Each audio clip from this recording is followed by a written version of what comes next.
This video topic is probably going to seem very abstract and meta, and maybe there isn't really much point to making it, but I find often in trying to create something out of nothing, in trying to give form or structure to something that doesn't yet exist except inside of my head, I often reflect on this mysterious difficulty, this strange paradox. Thoughts, like reality, exist without words, right? Like, I guess Shakespeare said it first, that which we call a rose by any other name would still smell as sweet.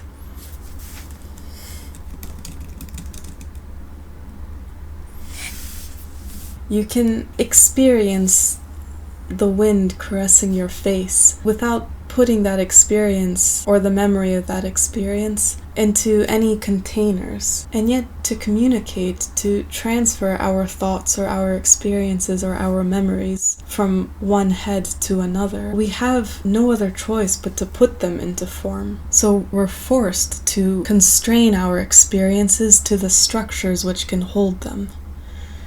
And the funny thing is that the very act of putting your experiences, your wordless thoughts and experiences into structures inevitably changes the experience or the memory.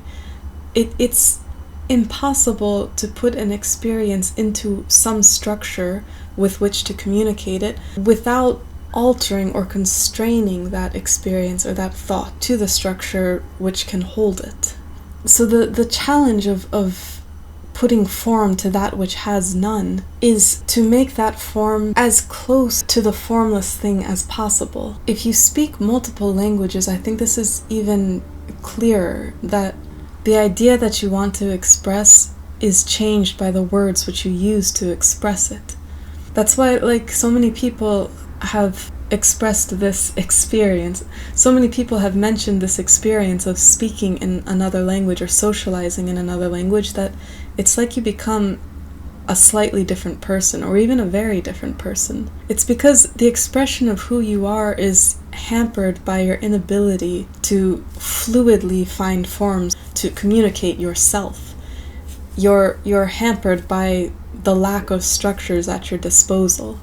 And I found that once you start saying a sentence in another language, you're almost more bound by the grammatical structure you're using than the concept you're trying to express in the first place. Like, if I try to say that in Hungarian,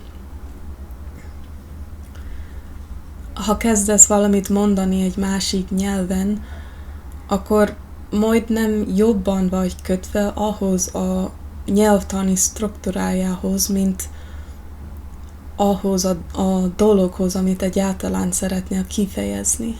I'm sure I didn't say that perfectly, but I think this concept or this paradox becomes even more clear when it comes to software.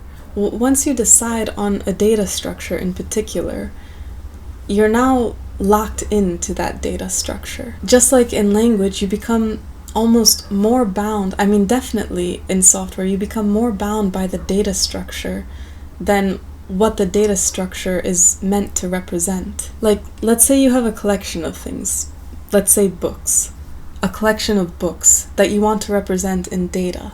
Now, do you want to use an array or a hash to represent this collection of books? If you commit to an array, you're now locked into the situation where in order to access one of those books, you have to know its place within the array or its index. You have to know that the book that you want to access is in place number 3. Or you'll have to iterate through that array and check the title of each book to see if it's the title of the book that you're looking for. Or do you use a hash to represent this collection of books? If you use a hash, then you could, for example, use the title in order to access one of those books from the collection. And anything that interacts with that hash will only need to know the book's title in order to retrieve it.